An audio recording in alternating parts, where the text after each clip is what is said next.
Hello everyone. Welcome to economics class. In this class we will be covering the demand and supply side of foreign currency. Demand side and supply side. So first question arises when we demand foreign currency. हमें foreign currency कब कब चाहिए होगी, हम foreign currency dollars कब कब मांगेंगे. First point आता है जब भी हमें बाहर घूमने जाना है तो मुझे फॉरेन करेंसी चाहिए होगी. That is when for tourism purpose. मुझे कब कब फॉरेन करेंसी चाहिए होगी, मैं कब कब मांगूंगी फॉरेन करेंसी अगर मुझे बाहर टूरिज्म के लिए जाना है. और खुद सोचो और कब चाहिए होगी मुझे फॉरेन करेंसी, कब चाहिए होगी जब मुझे बाहर पढ़ने जाना है. या मैं कह सकती हूँ Indian students who want to study, ठीक है, फ्रॉम अब्रॉड, जो बाहर से पढ़ना चाहते हैं, जो बाहर जाते हैं पढ़ने के लिए, वो भी क्या करते हैं, उनको भी डॉलर चाहिए, उनको भी फॉरेन करेंसी चाहिए. घूमने के लिए जा रहे हो या बाहर पढ़ने के लिए जा रहे हो, या फिर और कब चाहिए हो सकती है. देखो मैंने बाहर से कोई लोन लिया है और मुझे उसकी रीपेमेंट करनी है, मुझे उसको वापस देने हैं, तो भी मुझे क्या चाहिए होगी, फॉरेन करेंसी. तो मैं कह सकती हूँ फॉर रीपेमेंट ऑफ लोन्स. मैंने जो बाहर से लोन लिया था ना, उसको मुझे पैसे वापस देने हैं, तब भी मुझे डॉलर चाहिए होंगे या नहीं चाहिए होंगे, बिल्कुल चाहिए होंगे. और कब मुझे डॉलर चाहिए, मुझे फॉरेन करेंसी और कब चाहिए, जब मैंने वहां से कोई गुड्स मंगवाए हैं तो मुझे उनको पेमेंट किस में करनी पड़ेगी, फॉरेन करेंसी में. तो मैं कह सकती हूँ for import of goods from RWS. जब मैंने बाहर से क्या मंगवाए हैं, गुड्स मंगवाए हैं, ठीक है, तब मुझे फॉरेन करेंसी चाहिए. या फिर फॉर इम्पोर्ट ऑफ सर्विसेज, मैंने बाहर से कोई सर्विसेज ली हैं तो उनको पेमेंट तो करनी पड़ेगी, और पेमेंट किस में करनी पड़ेगी, डॉलर्स में, ठीक है. और किस लिए चाहिए हो सकते हैं, मैंने कोई बाहर पैसा इन्वेस्ट करना है तो मुझे क्या चाहिए, डॉलर. फॉर इन्वेस्टमेंट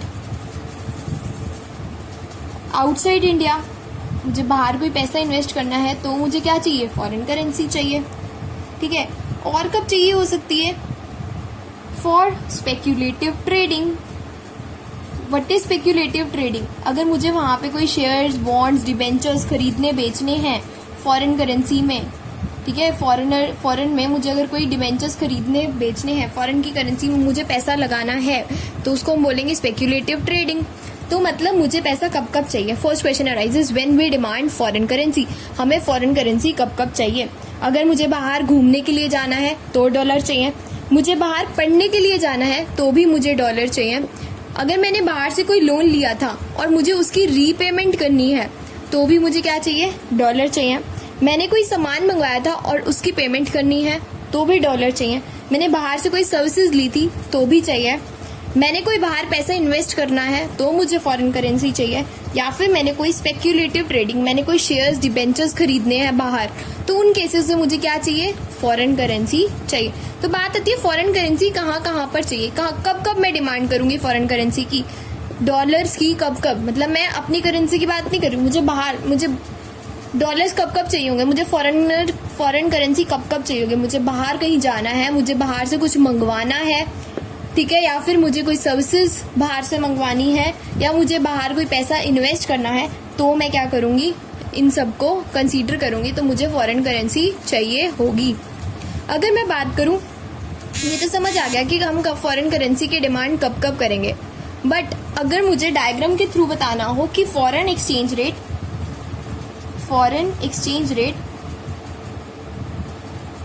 ठीक है, and demand for foreign currency, और इनका कैसे रिलेशनशिप है, एंड डिमांड फॉर करेंसी. अगर मैं बात करूं फॉरेन करेंसी, ठीक है, कैसा रिलेशनशिप है एक्सचेंज रेट और डिमांड ऑफ फॉरेन करेंसी. देखो जैसे जैसे एक्सचेंज रेट बढ़ेगा, मतलब रेट क्या हो जाएगा, ज्यादा, तो लोग कम डिमांड करेंगे फॉरेन करेंसी की, डिमांड फॉर फॉरेन करेंसी क्या होगी, कम. जैसे हम प्राइस और डिमांड पढ़ते हैं कि प्राइस ज्यादा होगा और डिमांड क्या होगी, कम, वैसे ही रेट ज्यादा होगा तो डिमांड फॉर फॉरेन करेंसी क्या होगी, कम. और अगर रेट कम होगा तो डिमांड क्या होगी फॉरेन करेंसी की ज़्यादा, डिमांड ऑफ फॉरेन करेंसी क्या होगी ज़्यादा। क्लियर। अगर मैं इसको डायग्राम की हेल्प से एक्सप्लेन करूँ तो क्या होगा, this is my x axis, this is y axis, ठीक है। कैसा रिलेशनशिप आ रहा है इनवर्स, तो डायग्राम डाउनवर्ड की तरफ बनेगा। This is demand $D and $D। Clear. इसको मैं एक इनिशियल पॉइंट ले लिया मैंने, कोई भी, लेट से this is my initial point, मैं इसको नाम दे रही हूँ A, ठीक है। इस साइड में लेती हूँ डिमांड ऑफ डॉलर, ठीक है, और वाई एक्सिस पे मैं लेती हूँ रेट ऑफ डॉलर, क्या लूंगी रेट ऑफ डॉलर। क्लियर। ये मेरा इनिशियल है। मान लो मैं चेक कर लेती हूँ कि मेरा डायग्राम ठीक है, ठीक है, तो मैंने इसको क्या किया, रेट बढ़ा के देख लिया R से R1, ठीक है। जहां ये इस लाइन को टच करेगा वहां से मैंने अंदर की तरफ लाइन ड्रॉप कर दी, मतलब रेट बढ़ाया तो डिमांड क्या हो गई कम। बिल्कुल ऐसा ही होता है, रेट बढ़ाते हैं तो डिमांड क्या होती है कम। और साथ ही अगर रेट में कम करके भी देख लेती हूँ R2, तो मैंने रेट कम किया तो डिमांड क्या हो गई ज्यादा। तो बिल्कुल ठीक है। तो मैं कह सकती हूँ एक्सचेंज रेट और डिमांड फॉर फॉरेन करेंसी का कैसा रिलेशनशिप होता है इनवर्स। कैसा रिलेशनशिप होता है इनवर्स। तो what is demand side, demand side क्या है, हम कब कब डिमांड करेंगे। और अगर मुझे एक्सचेंज रेट की हेल्प से समझना हो तो मुझे पता लग जाएगा रेट ज़्यादा डिमांड कम, रेट कम डिमांड ज़्यादा। क्लियर है गाइस। नेक्स्ट आता है हम सप्लाई कब कब करेंगे। नेक्स्ट क्वेश्चन जो आएगा मेरे माइंड में that is supply of foreign currency, supply of foreign currency. मतलब हम सप्लाई कब कब करेंगे, फॉरेन करेंसी की सप्लाई कब करेंगे, खुद बताओ। Supply of foreign currency mean मुझे ना फॉरेन करेंसी देनी है, डॉलर देके अपने पैसे लेने हैं रुपीज। कब लूंगी मैं, ऐसा कब करूंगी, सप्लाई कर रही हूँ, मतलब मैं फॉरेन करेंसी डॉलर को दे रही हूँ, डॉलर की सप्लाई कर रही हूँ, डॉलर को दे रही हूँ और रुपीज मांग रही हूँ। ऐसा कब होगा, कब होगा फॉर एक्सपोर्ट ऑफ सर्विसेज। मैंने कोई बाहर ना सर्विसेज दी थी तो उन्होंने ना मुझे फॉरेन करेंसी दे दी होगी। अब मैं क्या करूंगी, इस फॉरेन करेंसी की सप्लाई करूंगी और बदले में क्या ले लूंगी रुपीज। मतलब मैं डॉलर दे दूंगी और रुपीज क्या करूंगी उनसे डिमांड कर लूंगी, क्योंकि उन्होंने मुझे डॉलर दिए होंगे। अगर मैंने बाहर कोई सर्विसेज दी हैं उन्होंने मुझे डॉलर दिए होंगे, ठीक है। अब मैं एक्सचेंज बैंक के पास जाऊंगी, मेरे डॉलर यहाँ पे तो चलने नहीं, मैं एक्सचेंज बैंक के पास जाऊंगी, मैं उससे कहूंगी ये ले भाई डॉलर और मुझे क्या दे दे रुपीज। तो मैं क्या कर रही हूँ, फॉरेन करेंसी की सप्लाई कर रही हूँ, दे रही हूँ फॉरेन करेंसी, ठीक है। तो जब हम सर्विसेज को एक्सपोर्ट करते हैं तो क्या करते हैं हम, फॉरेन करेंसी की सप्लाई। सेकेंड, जब हम एक्सपोर्ट्स करते हैं गुड्स का, ठीक है, जब हम बाहर से कोई सामान मंगवाते हैं या बाहर से हम कोई सर्विसेज मंगवाते हैं, ठीक है। थर्ड पॉइंट, हमने बाहर से कोई पैसा बोरो किया है, बोरोइंग्स फ्रॉम RWS, मैंने बाहर से कोई पैसा बोरो किया है, तब भी मुझे क्या चाहिए, फॉरेन करेंसी चाहिए, बिल्कुल चाहिए, कोई डाउट। मैंने बाहर से पैसा बोरो कर लिया तो क्या मुझे फॉरेन करेंसी की सप्लाई ना हुई।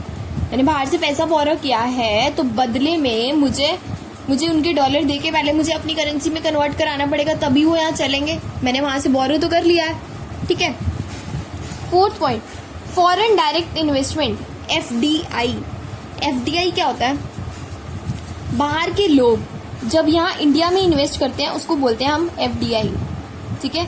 जब बाहर के लोग क्या करते हैं, इंडिया में इन्वेस्ट करते हैं, दिस इज फॉरेनर, ठीक है। ये इंडिया में आके कोई इन्वेस्ट करेगा, ठीक है, फॉरेनर इन्वेस्ट इन इंडिया, तो वो यहाँ पे इन्वेस्ट करेगा, ठीक है। तो हम अगेन उनके डॉलर्स यहाँ चलेंगे नहीं, हम उनके डॉलर लेके पहले उसको रुपीज में कन्वर्ट कराएंगे, तो वो भी क्या है, सप्लाई ऑफ फॉरेन करेंसी। क्या है, सप्लाई ऑफ फॉरेन करेंसी, ठीक है। या फिर हम ये कह सकते हैं पोर्टफोलियो इन्वेस्टमेंट, जब फॉरेनर्स यहाँ पे इन्वेस्ट करते हैं, portfolio investment, that is when foreigners invest, जब फॉरेनर्स यहाँ पे इन्वेस्ट करते हैं तो भी क्या बन जाएगा, वो supply of foreign currency. Clear है। अब समझते हैं इसका डायग्राम। देखो जैसे प्राइस और डिमांड का नेगेटिव होता था, ठीक है, और प्राइस और सप्लाई का रिलेशनशिप पॉजिटिव होता था, वैसे ही रेट और सप्लाई का रिलेशनशिप कैसा होता है, पॉजिटिव। कैसा होता है, पॉजिटिव। क्यों होता है, अगर रेट बढ़ेगा तो लोग क्या चाहेंगे कि ज्यादा से ज्यादा सप्लाई करें, क्योंकि उनका प्रॉफिट क्या होगा, ज्यादा। तो इसमें हमारा पॉजिटिव रिलेशनशिप होता है, इसलिए डायग्राम पॉजिटिवली स्लोप्ड बनता है, एस डॉलर इधर हम क्वांटिटी ही लेंगे, क्वांटिटी सप्लाइड ऑफ डॉलर, ठीक है, और इधर हम रेट लेंगे फॉरेन करेंसी का, दैट इज डॉलर, ठीक है। इसको प्रूव कर लेते हैं। कोई भी इनिशियल पॉइंट ले लिया, let's say this is my point, ठीक है। एक बार रेट बढ़ा के देख लो, रेट बढ़ाया R से R1, तो सप्लाई अपने आप ही बढ़ रही है, बिल्कुल बढ़ेगी भी, क्योंकि रेट ज़्यादा होता है तो सप्लाई ज़्यादा होती है, और रेट कम होता है तो सप्लाई कम होती है, Q से Q2। क्लियर है गाइस? तो ध्यान रखना आज हमने क्या पढ़ा, एक बार मैं इसको रिकॉल करवा देती हूँ, ठीक है। नेक्स्ट अदर्स टॉपिक्स हम नेक्स्ट क्लास में ही कवर करेंगे। डिमांड साइड क्या है, जहाँ पे हम घूमने जा रहे हैं तो हम फॉरेन करेंसी चाहिए, हम पढ़ने जा रहे हैं तो हमें फॉरेन करेंसी चाहिए, हमें लोन की रीपेमेंट करनी है तब चाहिए, इंपोर्ट सामान मंगवा रहे हैं तो हमें डॉलर चाहिए, सामान की सर्विसेज मंगवा रहे हैं तो भी चाहिए, बाहर हमें पैसा इन्वेस्ट करना है या फिर बाहर हमें शेयर खरीदने और बेचने हैं, जिसको हम बोलते हैं स्पेक्यूलेटिव ट्रेडिंग, तो हमें डिमांड फॉरेन करेंसी की हम करते हैं। और डिमांड और रेट का कैसे रिलेशनशिप होता है, इनवर्स, इसलिए डायग्राम डाउनवर्ड बनाया जाता है, नेगेटिव रिलेशनशिप। सप्लाई के साथ कैसे रिलेशनशिप होता है, पॉजिटिव, तो इसलिए डायग्राम अपवर्ड बनाया जाता है। क्लियर? और सप्लाई कब कब करते हैं, इसका अपोजिट, उसमें इंपोर्ट था, इसमें एक्सपोर्ट आएगा, एक्सपोर्ट, इसमें भी एक्सपोर्ट गुड्स का, सर्विसेज का। पैसा बोरो करेंगे तो हमें डॉलर मिलेंगे और हम डॉलर दे के फिर हम रुपीज लेंगे, तो बोरिंग हो गया। जब फॉरेनर्स यहाँ पे पैसा लेके आते हैं अपना, ठीक है, तो हम उनका लेके फिर हम एक्सचेंज बैंक से कन्वर्ट कराते हैं, again we supply foreign currency. और फॉरेन इन्वेस्टमेंट जब वो यहाँ पे इन्वेस्ट करते हैं, अगेन वी सप्लाई फॉरेन करेंसी। तो कुछ भी 4 पॉइंट्स पूछ सकता है कि when we demand foreign currency and when we supply foreign करेंसी।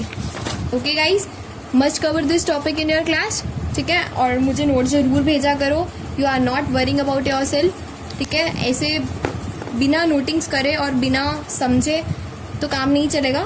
तो ट्राई बीइंग कि आप मुझे नोट्स रेगुलरली भेजा करो, मुझे भी रिवर्ट मिलता रहता है कि आप लोग पढ़ रहे हैं। Otherwise I too feel low कि पढ़ तो रही नहीं है, तो फिर क्लास बनाने का कोई फायदा नहीं है। Okay, so do send me the notes also. Thank you, thanks for today.